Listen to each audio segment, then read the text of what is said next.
Right, so movement for the Imperial Guard on turn 5. They're on the move. Noticed a lot of the officers seem to be withdrawing suspiciously, leaving the men to do the hard work. Praetorians still holding firm. This Leman Russ is immobilised, doesn't really have much of a choice. Here, these tanks have begun reversing, but looking to sort of lay down some covering fire as they withdraw. And these ones who have been reversing for a while, they've now swung round so they can perhaps bring some firepower to bear down here. This Chimera, which had backed its way down here, Creed has descended from his bastion. I know that's part of the, what's it called? Fortune Redemption. Yeah, Fortune Redemption. We're playing it as a bastion just because we thought it would be cool to have him on the highest point. But yeah, he can get into this next turn and start withdrawing as well. Over on this side of the board, as well, as more withdrawing. So there's a couple of units backing up a little bit. The officer here, another officer also, he's reversed his tank up here, getting ready to make a bit of a retreat perhaps. We've gained a couple of casualties here and there because of the formation. Shadow Sword as well, slightly backing up, getting prepared to make another tactical withdrawal. And over here, this Vendetta, Valkyrie, keep getting confused, this Valkyrie has gone into hover, jumped itself here, and Yarrick's squad inside have embarked upon it. So potentially looking to whisk him to safety as well. Not too much else to note from this side of the board. I guess some units in there also just slightly backing up, getting ready to maybe retreat if need be. And the Hydra as well started coming out here. Now just thought better of it. Decided it perhaps not a good idea to head out that way.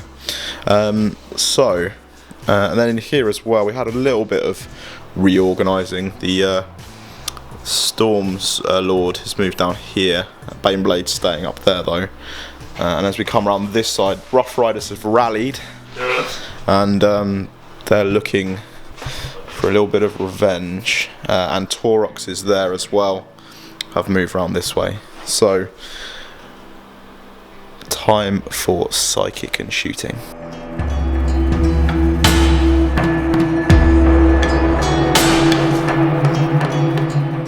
Okay then, so psychic phase very quickly. So we had Prescience and Forewarning cast off on this squad. Prescience and Forewarning cast on those Exterminators there. And Forewarning cast on the Shadow Sword there, sort of by the two flyers.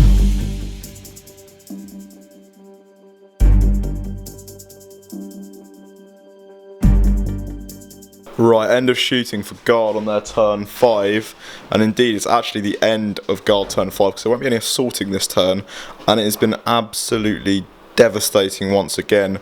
Really hammered on the Orcs this turn. Very, very nasty shooting from the Guard on all sides. So over here we had melter guns sort of from these squads, and then combined fire from some of the Russes up on the bridges. The Tauroxes got involved. Everything was poured at the War Lord here, the war boss in mega armor, and we managed to take him out. Unfortunately, we didn't have a lot to throw at the killer cans after we'd sort of focus fired so heavily on him though. So only one died and one on one whole point there. Moving around here, absolutely ridiculous amount of firepower here from the Steel Host and the Super Heavies. Just absolutely cleared out these Orcs. Whole Green Tide dead once again. Over here, not so good though. We did bring in our artillery strike strategic asset and took out quite a few, and then there's been more work done around here as well, and you can see there's very badly thinned out this squad, but at the same time there's still probably about 25 left, we reckon. Yeah. But then we move over here to the really devastating stuff, and it's just absolutely crazy the firepower the Guard have. Like, it's actually ridiculous. We've discussed this before, but I think that some armies perform better at Apocalypse level than at just regular. I think Imperial Guard are one of them, just because the massed firepower here, if you had to kind of condense elements of that firepower into an 1850 point list, probably wouldn't work as well. But when you've got 20,000 points of Imperial Guard, it's just absolutely devastating. And if you look through here, it's just left a bloody path through the Orc ranks. The custom Mega Stomper here, even with his 4-up invuln, felled by the macro cannon, which has just been rampant today. It's killed so much with those double D templates. It's just thanks, Rob. It's just, you know, crazy with those 2D blast templates. And then we had fire, so that was a kill point there. We had fire combined from various places. Also focus on the what tank was that? What's that? The tank that was here. Partnership. Killburster. The Killburster, and take that out as well. And then we had fire as well at the flyer that was here, from a range of units in that area, and some of the quad guns take out that super heavy flyer for another victory point. So that's 3 victory points there, and the warlord kill. So we've been racking them up this turn. And on top of that as well, there were some flyers sort of ahead of the orc lines around here, and they've just been swatted out of the sky from just combined fire from the ground and various other places. So absolutely devastating round of shooting. However, there's no assaults, so this is the end of Imperial Guard turn 5. See what the orcs can respond with on Orc turn 5.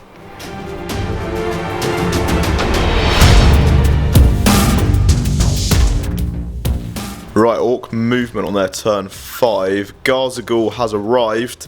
He's waited, but now he has arrived when I think the time is right, and maybe the Imperium a bit weakened and on the back foot. So he's appeared there with the killer cans moving out as well. As we move around here, surprise, surprise, yet another green tide has come up here, and the remnants of the last green tide moving here. And in this spot, yet another green tide. So, in total, is this the 6th and 7th? I think on the 8th, actually. 8 green tides. 7 or 8, we reckon. So, that just goes to show the impressive nature of the Imperial shooting. You know, with these super heavies and formations and various other things they've got back here, they can just tear through hundreds and hundreds of orc units. We're sort of speculating how many bodies must there be piled up here of greenskins. It's crazy. Then orc movement for the rest of their army. Essentially here, everything just steaming on. They're now well and truly into this line, and this line looks very vulnerable indeed. A couple of the bombers flying on as well, and various other flyers moving forward. They did roll on their table. They've had flyers back from the dead along with some other units, and the green tides as well rolling as troop choices coming back. We also had some bombs dropped, and I think took a whole point off a sentinel and killed a guardsman. And then if we come round to the other side of the board, this side slightly slowed up. This side they've got on a little bit further, and Thunderblitz here by, is this the Kill Crusher? Kill Crusher killed 2 guardsmen on the Thunderblitz roll, but then smashed through and ended his tank shock here. The Squigoth has got this far, looking to avenge the death of its mother, the big giant Squigoth, and then the Bikes and Stormboys are in behind as well. So it looks set then that the Orcs they've got 1 unit over the second line, but with these 3 units getting charges off, they'll probably defeat the Praetorians, and if they can consolidate over the line, there are also some other units that could potentially get some charges off down there. It looks very likely that the second line will fall this turn, which will give the Orcs an additional 2 victory points. It will deny more to the Imperium, but most importantly of all, it means that Orc reserves can start appearing here in this drop zone area. So rather than bringing on their reserves in the city or back here, they can start bringing green tides here, and you know, various other units here. And this is really quite a weak line of defences now. And then they'll be in amongst the third line. Attrition has sort of taken its toll on the Imperium, so the Imperial players are discussing it. We've racked up a pretty healthy lead, as you'd expect with the nature of the scenario, but now it's the Orcs' time as they crash into the Imperial second line.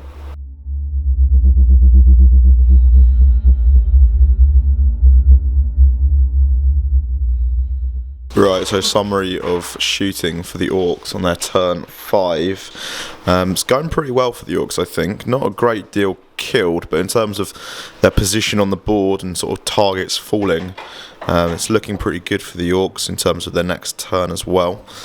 So firing here, we've thinned out a lot of the Praetorians. That squad has also gone. Fire back here killed the Demolisher as well. I think it was the I forget they're called Deathcopters, I believe, that took it out. Dacker Jet fire as well. We've had some of the Cadians down that side of the board taken out. A Basilisk back in that artillery position over there taken out. But really, the main things to note are all of these turbo boosting and run moves. Because if you look there, those are big units of not bikers, and they are right on the door of the Imperial Guard positions.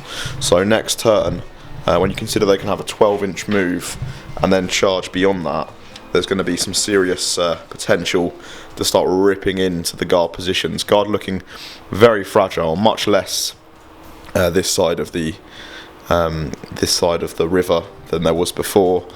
Over here, Shooter Boys firing at the Borgrins. I think killed only 1 or 2. And then we've had run moves here, and also the Green Tides sort of running out as well. Only other thing to note in the city, Gazgul's unit ran a little bit just to get themselves into cover. And the Grotzuka here, this one was shaken, so he... or stunned rather, can't remember. No, shaken. So he couldn't fire, but the other Grotzuka fired through, killed 2 stormtroopers I think, but one actually scattered back and took a wound off that war boss in mega armor as part of Gazgul's squad. So really, once I'll say it again, not actually that much in terms of impressive shooting. You know, a few targets here and there being wiped out this turn, but really the most impressive thing is just consider the position of these Orcs. Some of them will be getting assaults off this turn, if not next turn, as they sort of charge through this main line of defence, which then, like I've said many times before, will really start swinging the game in their favour.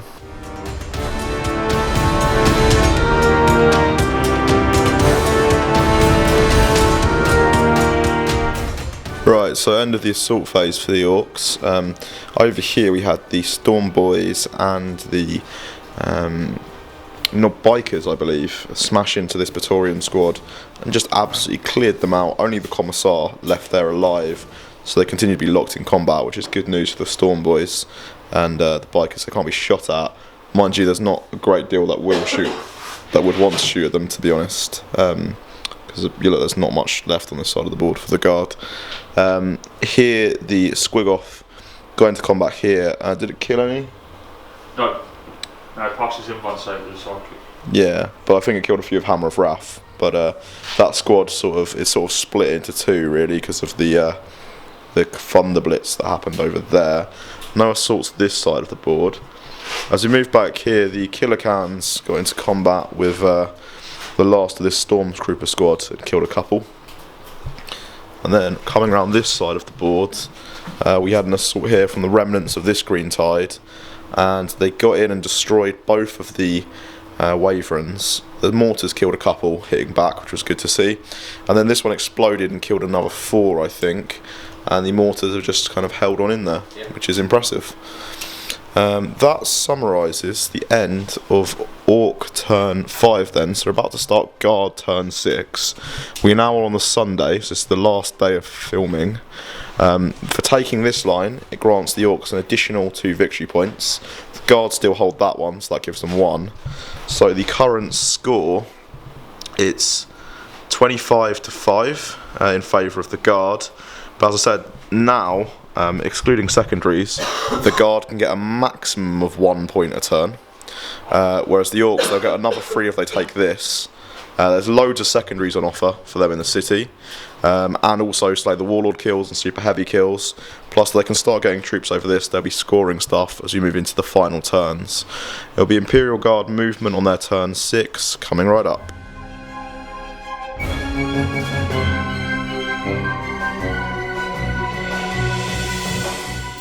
Right, movement for the Imperials. It's full-scale retreat here. The line's been well and truly breached. And then they've got these units that are so speedy with the Knob Bikers, they can just boost on in and do some serious damage. So all on the move, abandon your posts and sort of with tactical withdrawal for the Imperium here. So these units backing up 6, Demolish backing up 6. Creed, he's descended down this unit, this time he's embarked, and they've moved 6 this way. Stormtroopers here still just manning the line. Over there as well, Baneblades continue retreating, backing up, but they're going to sort of fire as they withdraw, and the Tech Priests as well, they're still just sitting in there behind, sort of continuing withdrawing. The 2 tanks as well, part of the Emperor's Fist tank company, just withdrawing.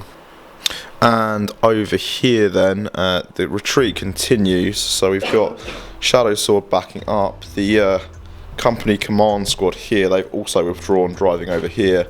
But then these infantry units, mainly just going to stay and sort of hold the line and cover the retreat bravely, so their comrades can withdraw. These units here as well, also just sitting still in front of the Orc forces. In the city as well, bit of rejinking here and there. This command squad's moved over to block that squad. Baneblade has moved down off the bridge and is just ready to fight there, and the Stormlord's made a bit of room for him. And then finally over here, the Melter Vets have all disembarked from the Tauroxes. We've had a count up. I think there's something like 13 Melter shots into Gazagul's squad this turn. Shame can't take on the killer cans, they're locked in combat. Anyway, without further ado, there will be psychic and shooting.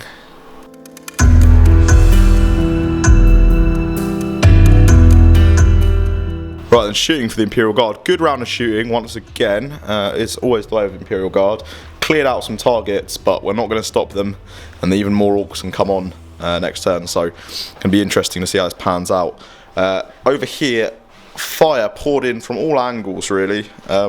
Loads of Melter Vets here, pouring in everything we had at Gazagul, and he's got a 2-up invuln save because of his Warlord trait and the special rule. It's the formation thing, there's a war every turn, and he gets a 2-up invuln save on the war, so 2-up invuln save. Rest of the squad was cleared out through fire, lots of lookout sirs, but he's down to 1 wound, and the Pain Boy hangs in there as well. Round here, fire, so once again using the artillery and various other squads around here, clearing out the Orcs. There's only a few of this Green Tide left. These guys couldn't be touched because they're in combat.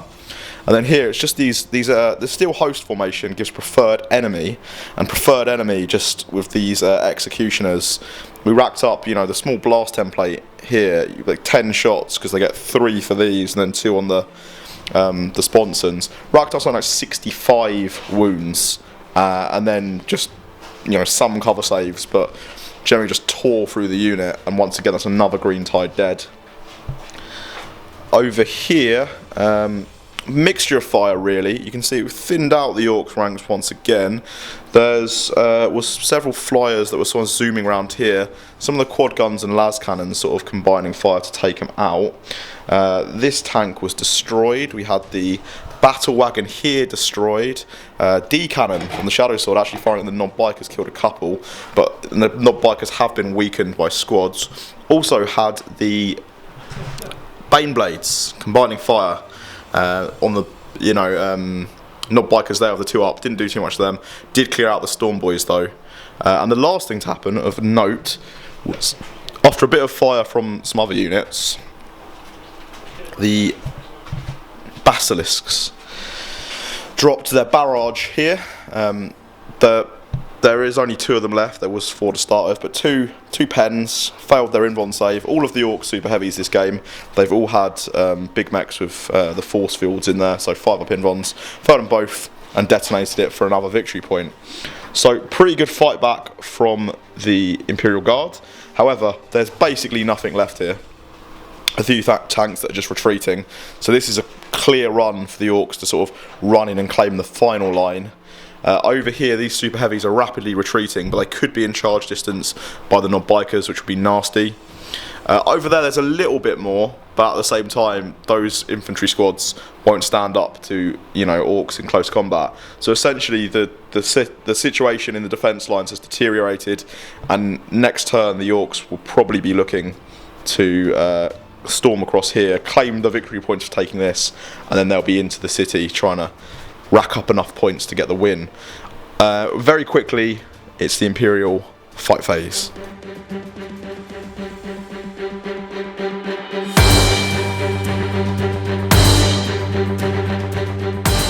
Right, a summary of combat then on Imperial Guard turn 6.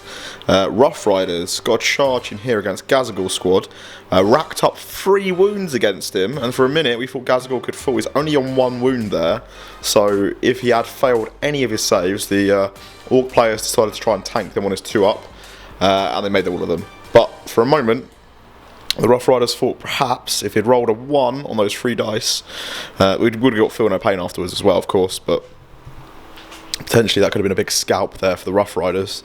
Over here, these boys finished off the Mortar squad pretty easily. And then there's one final combat to talk about as we move back round to the actual area outside of the city. Here, the final members of these Praetorians were cut down. The Squiggoth overran this unit, and over here Schaefer actually issued a charge and challenged Zadstruck. Well, he challenged the squad and Zadstruck accepted, but he was cut down by sort of combined efforts. He actually survived the challenge. That was a bit of a shame, and the Commissar as well died, and these guys have consolidated on. So, big turn for the Orcs. Absolutely huge turn for the Orcs, actually. Orc turn 6. They can now bring in reserves here. They've got bikes going over the line. They can move 12 and issue some assaults. So it could potentially be that the Orcs can break this line this turn, which will give them an additional 3 victory points. But most importantly, it will mean it's impossible for the Imperium to score any more points, except for secondaries. Mind you, I think the only secondaries, I think all the super heavies are dead now, so the Imperium can't get any that way. And the only warlord / war master left is Gazagul, so that's potentially the only other points the Imperium can get. Whereas I've said this before, but the Orcs basically unlimited, because they get 3 for taking this line, but they can get an additional 9 for taking out these objectives. Plus, they've got all of the secondaries for warlords and super heavies, and there's still quite a few of those around.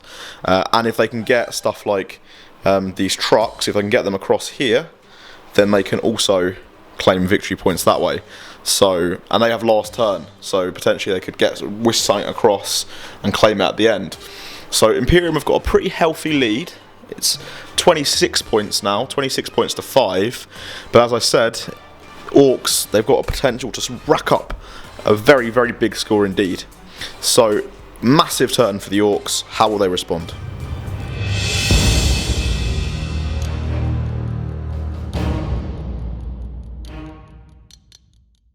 Movement for the Orc on their turn 6. So from reserve, had a ton of stuff coming back. They've now rolling 7 dice each, so even more stuff can come back.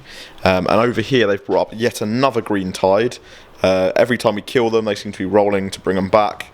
So just an endless tide of Orcs. And what they've done is they've come up here and they have joined Gazagul's squad. So difficult now. He's on 1 wound, admittedly, but that squad now has Feel No Pain as well, which is a bit of a nightmare. So tricky stuff.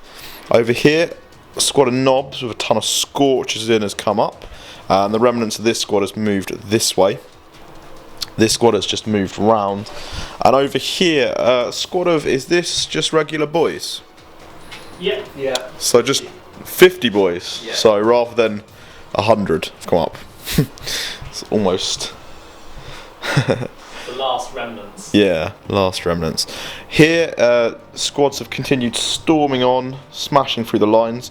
We actually had a tank shock here, and the guard bust round, fled backwards, just being overwhelmed really, as these units storm through the Imperial lines.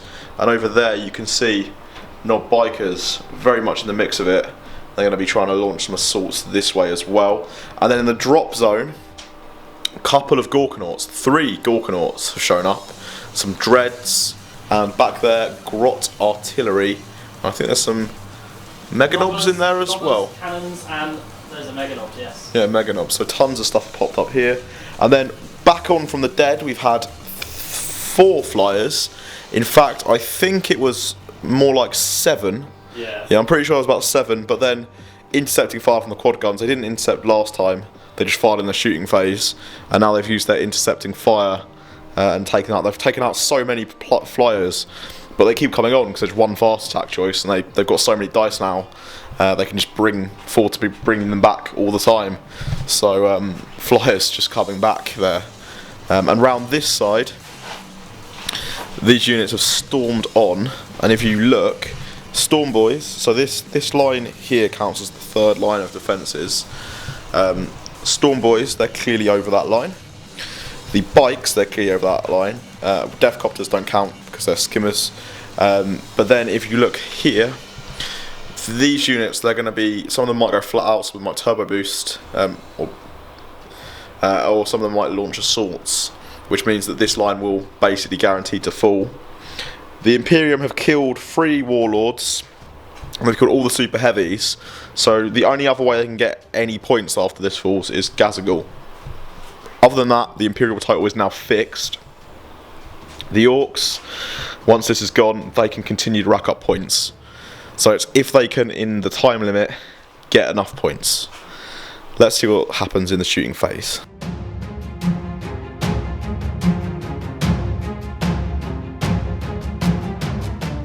Right, so shooting phase then for the Orcs.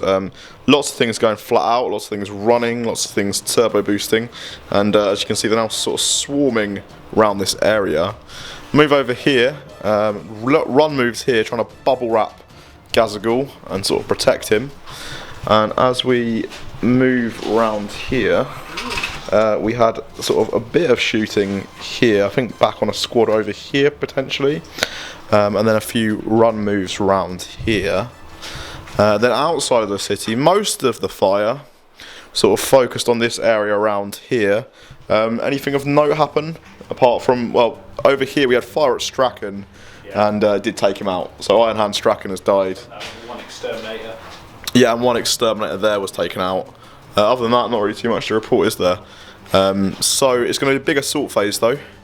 And then we'll be looking at guard turn 7.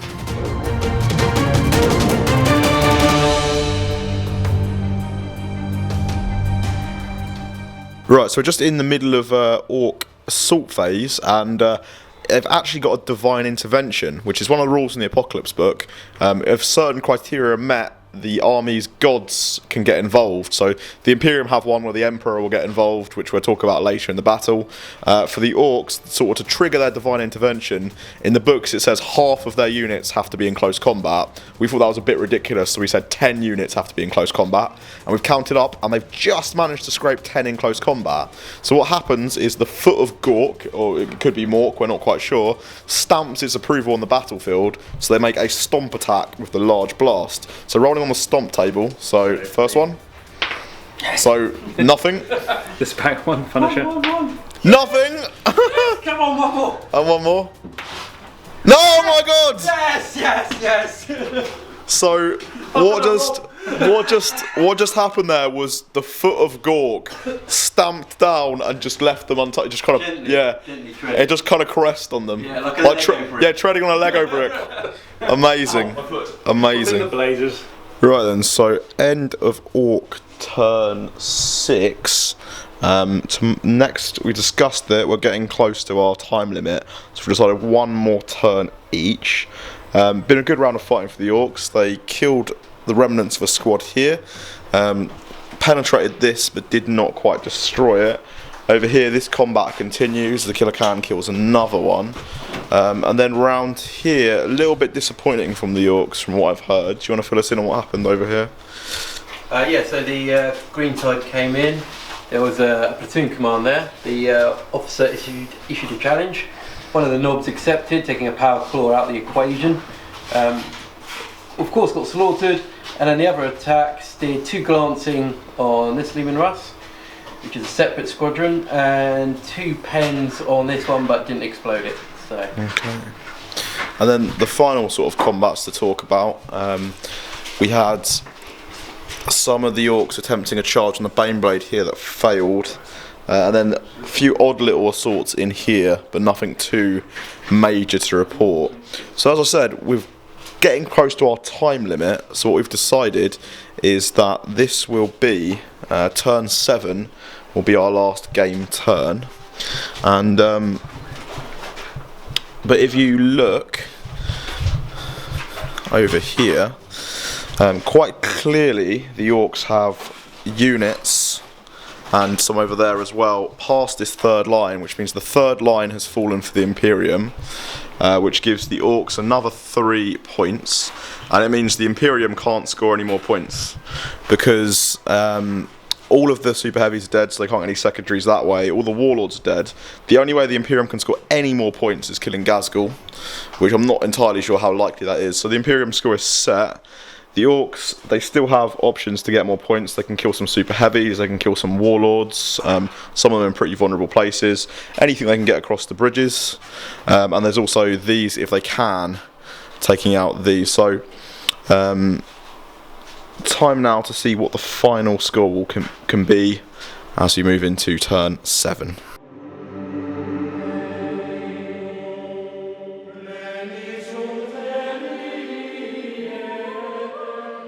Right, so movement for the Imperial Guard then. Essentially everything on this side of the board has just stood still, content to sort of hold their ground and sort of fight it out with the orcs. Baneblade's also staying still, probably going to get assaulted next turn, but they decide to make a stand, do a bit of shooting rather than retreating back.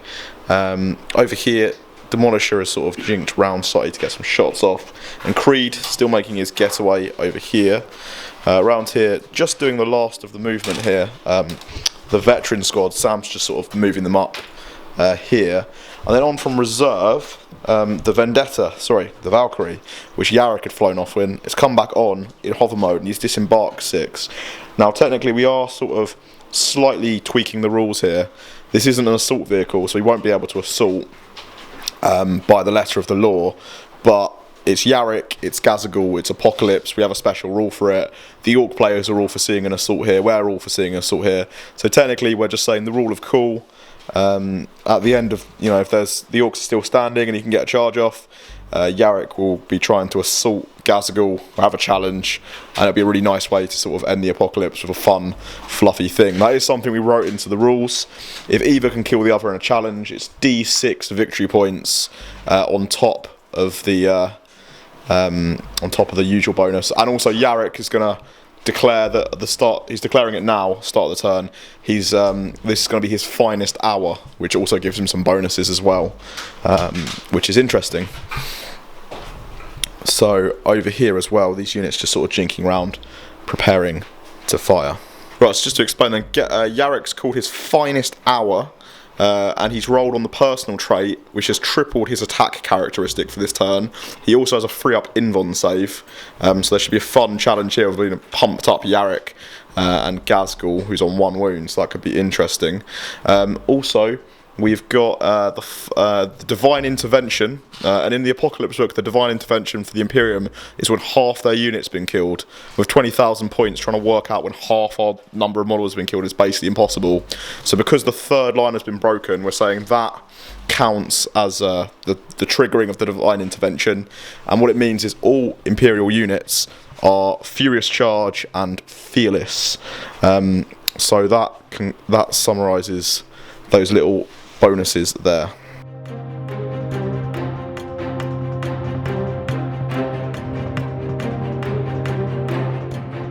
Right, turn 7 shooting phase for the Imperial Guard. Everything thrown at these guys. We didn't realise, they're actually 2 different squads, because what they've done is used the Green Tide to sort of bubble wrap that squad, but then we targeted the Green Tide and not that squad, so because we want Yarrick to get his assault off, so we just cleared them out. Also, we've decided that because, like I said, really being honest, Yarrick shouldn't be allowed to charge. We wanted it to happen. What we've said is next turn Ghazghkull won't do anything. No one will fire at him. Not that we will get a chance to, but we'll just sort of leave it, and then Ghazghkull will assault Yarrick. But we'll say it counts that both of them charged, and Yarrick's finest hour will still be in effect, just to sort of leave it as a nice kind of ending to the game. The last thing we'll do will be a challenge between the 2 of them, just for fun, really. round here, so talk us through firepower sort of around in this area. Yeah, so we had the Baneblade cannon from over there come roaring in. Only killed a few of these thanks to a cover save. We then fired the guard squad, the chimeras also in here, and the executioners, but somehow they're still alive. The cover saves really keeping them going. And a couple left in this squad as well. Yeah, and they've taken fire from the stormtroopers there. And over here, that green tide, or the 50 orcs, are taking some damage, but we're leaving it for the Bullgrins and the special weapons of assault. Smash face. And finally back here, the exterminators finished off the orc mob, which was putting us into combat. Yeah, and then over here, really combined fire from all sorts of areas. We had a massive squad of Nog bikers. Both the Baneblades just poured everything they had at it and just reduced it just to the war boss there on the bike.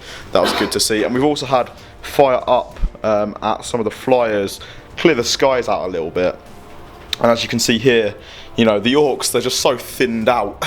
Even though they can bring on units from reserve, those units then just get thinned out. That's just how effective all of this shooting is for the Imperial Guard. But that concludes shooting. It will be the assault phase now. I've got a couple of little fun assaults going. We'll get back to you after the results of those. And then we'll get on with Orc turn 7.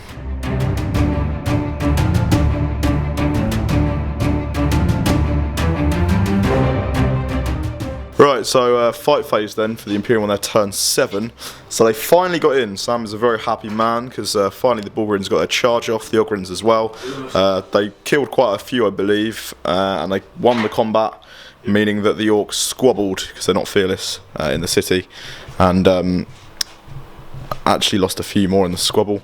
Then over here we had a little bit of a skirmish with the Killer Khan and the Sentinels. That's it for combat.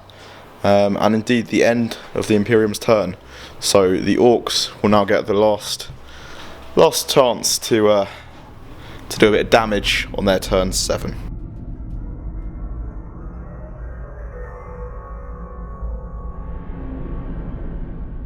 Right, so Orc movement on their turn 7. So over here you've got a bunch of trucks shaping up to boost themselves up in the shooting phase and claim some victory points, which is good news for the Orcs. Over here in the sort of centre of the board, we've got a bunch of units shaping up to try and take out the Baneblades from victory points there. Round here we have Orcs looking to try and run probably in the shoot phase and get a charge off at this objective here, which is the shield generator.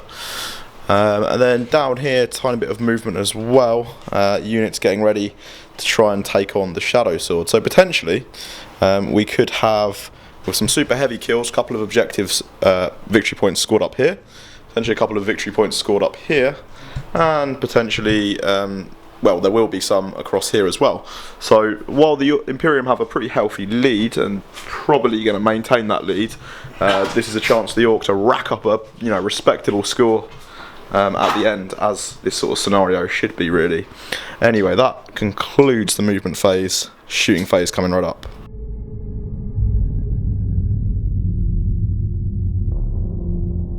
Okay then, so Orcs shooting on their turn 7, and not a great deal to report. Importantly, we've had boosting up here with the trucks, and if they're on the bridges, we've agreed that they count as scoring victory points. That's 5 there, 5 transport vehicles. And once again, to reiterate, they don't have to be dedicated transports. They just have to have a troop capacity or capacity for carrying anything. So that's 5 points there. And then over there, we've also got one of the warcopters there. Yeah, no, I've mentioned him. It's fine. We'll cover him in that. So that's 6 there, and that's pretty good news for the Orcs. In terms of shooting, firing at the Shadow Sword, and they've knocked him down to 6 hull points, so knocking off 2. A bit of stuff from the Deathcopters and various other units. But now there's going to be some assaulting. They're going to try and launch some hit here against the Baneblades, so that might be even more victory points. And once you've got the results of... Oh, and assaulting over there again against the objective, it has a stat line. They have to try and destroy it with their power claws. And then finally, finishing things off, we will show this live on camera. The duel, Yarrick against Gazagul, to end the match.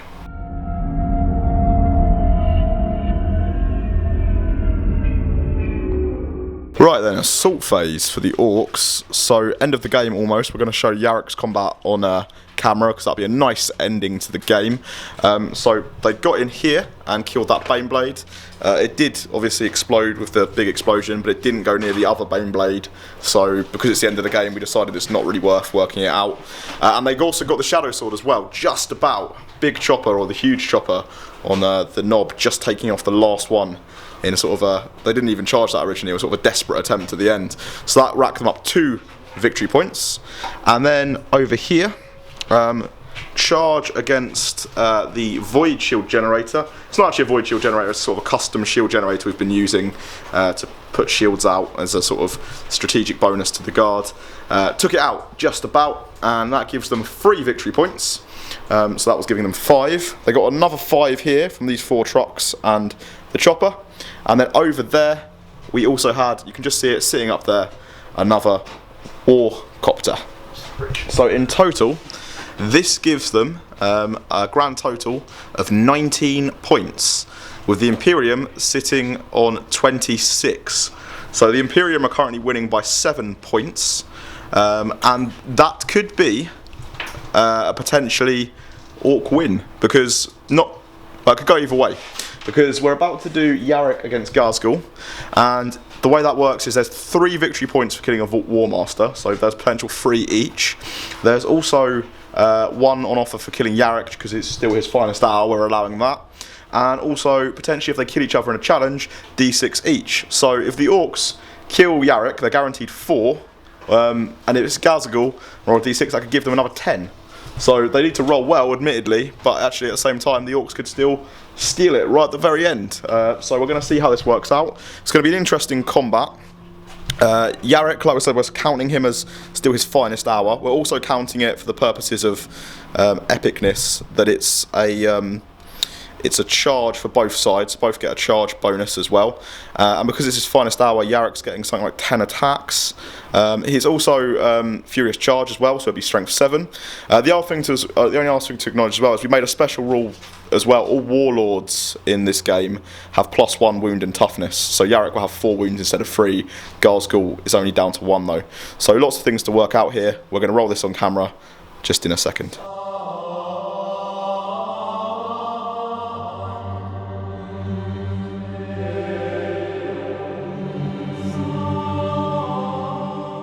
Right then, so Yarrick and Garsgul locked in mortal combat just to end the Apocalypse game, and this could be decisive. At the moment the Imperium are winning, but if this goes really well for the orcs, it could be an orc win, which would be really exciting. So they're striking at the same initiative, so technically they can kill each other, but we're going to do, for the purposes of ease, we're just going to do Yarrick's first, then Garsgul will get his attacks, even though they're happening simultaneously. So, because he tripled his attack characteristic, he's getting 10 attacks. And Garsgul is a higher weapon skill, so he's hitting on 4s. Yes. So quite a few hits in there, but then he re-rolls his misses because part of his finest hour as well. That was a miss there. So he also gets re-rolls these because of Zealot, and that is all bar 1. Nice. So that was it. So yeah, those ones as well. And then because Furious Charge as well as part of the Divine Intervention, and because we gave them plus toughness because they're Warlords, that was a special thing. He's wounding on 3s. And re-rolling 1s because preferred enemy orcs.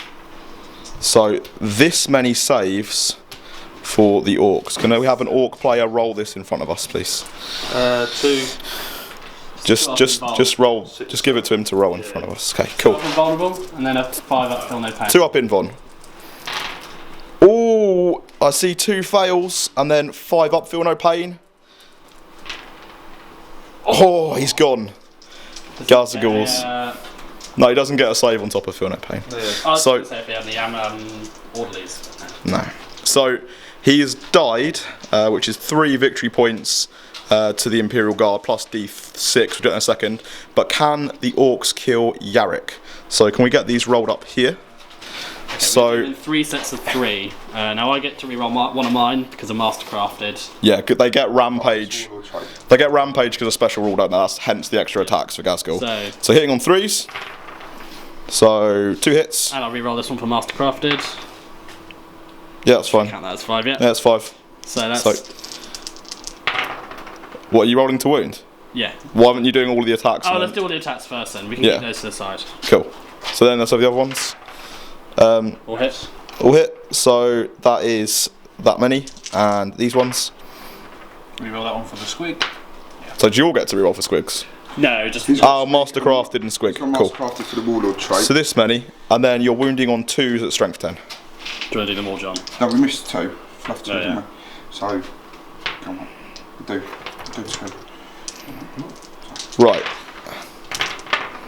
So, winning on 2, so removing that one. So that is, Yarrick has 4 wounds, because he gets the bonus. Sam, do you want to roll this, Ross? Yeah, you got So, he has a 3-up invuln save, because it's his finest hour. So, failed 3. But he's got 4 wounds, because he has that plus to his wounds, which we agreed before the game. All Warlords getting that. So, he survives on 1 wound. Oh. Happy? Yeah. Cool. Yeah. So that it will be Praise the Emperor. that will be an Imperial win. We'll just roll up what the final bonus is.